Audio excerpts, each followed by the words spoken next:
మళ్ళీ బిల్లా రంగాల political drama మొదలుపెట్టిండ్రు. ఇప్పుడు కొత్త అవతారం ఉద్యమకారుల అవతారం. మొన్నటిదాకా ప్రభుత్వ మంత్రులుగా వెలగబెట్టిన వీళ్ళు తెలంగాణ ఉద్యమకారులకు, లేకపోతే టీఆర్ఎస్ ఉద్యమకారులకు, లేదంటే టీఆర్ఎస్ కార్యకర్తలకు చేసింది ఏం లేదు.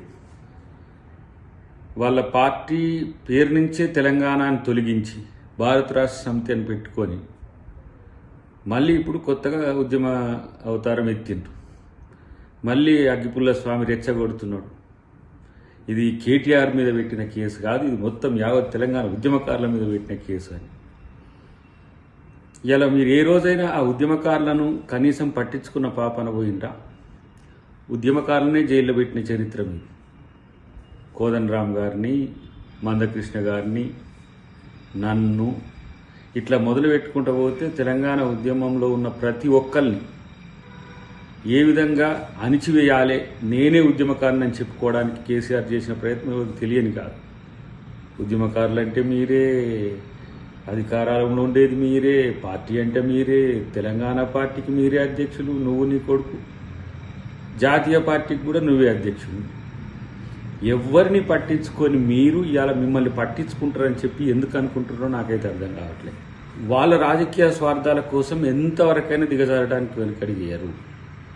చేసింది దొంగతనం, దాన్ని కప్పిపుచ్చుకోవడానికి మళ్ళీ అబద్ధాలు, దానికి తోడు ఇలా పార్టీని అడ్డం పెట్టుకోవాలి, పార్టీనే కాకుండా వాళ్ళ పెట్టుబడిదారులను అడ్డం పెట్టుకోవాలి. ఒక దశలో ఏది చేసినా నడుస్తలేదు కాబట్టి ఇప్పుడు కార్యకర్తలను రెచ్చగొట్టాలి, తెలంగాణ ఉద్యమం మీద జరిగిన దాడిగా చిత్రీకరించే ప్రయత్నం చేస్తుంది. ఎవరు ఉద్యమకారులు లేరు. కాంగ్రెస్లో ఉద్యమం చేసిన వాళ్ళు లేరా? మీరే ఉద్యమకారులా? ఏ విధంగా తెలంగాణ కొరకు సాక్రిఫైస్ చేసి ఎట్లాంటి కష్టాలు పడ్డారో కాంగ్రెస్ పార్టీలో మీకు తెలియదా? మీరే ఉద్యమకారులు. టీఆర్ఎస్ అంటేనే ఉద్యమకారులు.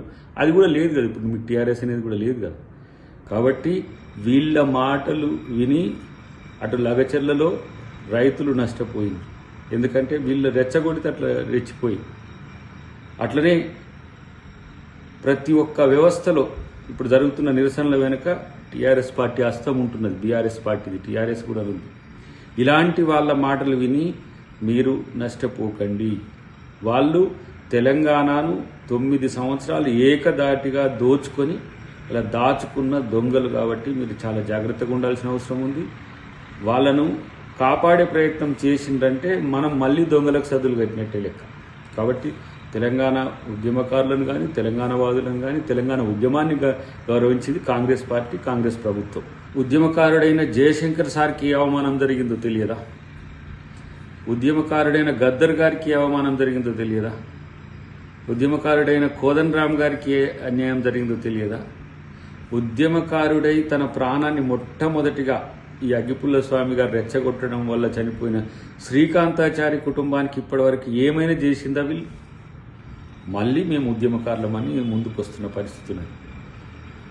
ఒక రోజునేమో మేము ఇక తెలంగాణను అభివృద్ధి చేసింది జాలిగా భారతదేశంలో గుణాత్మకమైన మార్పుకు పోతున్నామని చెప్పి తెలంగాణ రాష్ట్ర సమితి అనే పదాన్ని తీసేసి భారత రాష్ట్ర సమితిని పెట్టుకున్నాం. ఈరోజు మళ్ళీ ఉద్యమకారుల రూపంలో రావడానికి మీ యొక్క దోపిడీని, మీ యొక్క దొంగతనాలను మళ్ళీ కప్పిపుచ్చుకోవడానికి ఈ అవతారం ఎత్తకండి. తెలంగాణ ప్రజల్ని వంచకండి. ఇంకెన్నిసార్లు పదే పదే పదే తెలంగాణ ఉద్యమాన్ని, తెలంగాణ ఉద్యమకారుని, తెలంగాణ ఉద్యమకారుల యొక్క త్యాగాల్ని ఇవాళ మీరు వాడుకుంటూ మీ రాజకీయ పబ్బం గడుపుకొని మీ కుటుంబం మాత్రమే బాగుపడ్డది. రాజకీయంగా, ఆర్థికంగా కూడా మీరే బాగుపడ్డారు. ఇలాంటి పరిస్థితులు మళ్ళీ తీసుకురావాలని చూస్తే అది తెలంగాణ ప్రజలు నమ్మరు, నమ్మొద్దనే చెప్పి మీ ద్వారా నేను విజ్ఞప్తి చేస్తున్నాను. ముఖ్యంగా ఈ బిల్లా రంగాలు, ఈ పొలిటికల్ డ్రామాను తొందరగా ఆపేయండి. ఎవరి చెవులో గులాబీ పువ్వు పెట్టినా ఎవరు నమ్మే పరిస్థితిలో మీరు లేదని చెప్పి తెలుసుకుంటే మంచిది.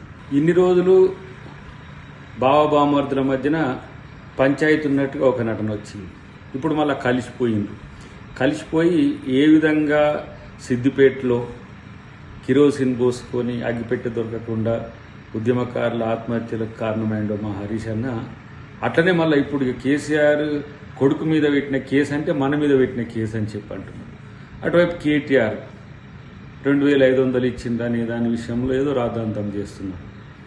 మిమ్మల్ని మీరు ప్రొటెక్ట్ చేసుకోవడానికి, మీ రాజకీయ జీవితం కోసం, రాజకీయ స్వార్థం కోసం తెలంగాణ ఉద్యమాన్ని వాడుకుండ్రు, తెలంగాణ ఉద్యమకాలను వాడుకుండ్రు. లక్షల కోట్లు సంపాదించి దొంగతనంగా సంపాదించిన దోపిడీ సొమ్మును దాచుకోవడానికి మళ్ళీ ఒక కొత్త నాటకం మొదలు పెడుతున్నారు. ఇలా మీరు ఆ రోజున ఉద్యమకారుల పక్షాన్నో లేకపోతే తెలంగాణ వాదుల పక్షాన్నో ఉండి మీ ప్రభుత్వంలో వాళ్ళకి పెద్దపీట వేసింటే మీకు ఇలా వచ్చిండే. ఉద్యమకారులను అందరినీ కూడా అణిచివేసి తొక్కేసింది మీరే. మళ్ళీ ఉద్యమ రూపం వేసుకొని వస్తే మిమ్మల్ని ఎవరు నమ్మరు. ముఖ్యంగా తెలంగాణ రాష్ట్ర సమితిగా ఉన్నప్పుడు కార్యకర్తలు కూడా వీళ్ళని పట్టించుకోకండి. భారత రాష్ట్ర సమితిగా ఉన్న వాళ్ళంతా కూడా బంగారు బ్యాచ్, అంతా బయట నుంచి వచ్చిన వాళ్ళే లబ్ధి పొందిండ్రు. పూర్వం ఎవరైతే టీఆర్ఎస్కు పనిచేసిండ్రో వాళ్ళు నష్టపోయి బయట నుంచి వచ్చిన వాళ్ళకి ఇలా లాభం చేకూర్చిన వాళ్ళు మిమ్మల్ని లేచి రెచ్చగొట్టి వాళ్ళ రాజకీయ పబ్బం కట్టుకునే ప్రయత్నంలో ఉన్నారు. ప్రపంచంలో ఏ మూల ఏ క్షణం ఏం జరుగుతుందో వేగంగా తెలుసుకోవడానికి తొలి వెలుగు వాట్సాప్ ఛానల్ని ఫాలో చేయండి.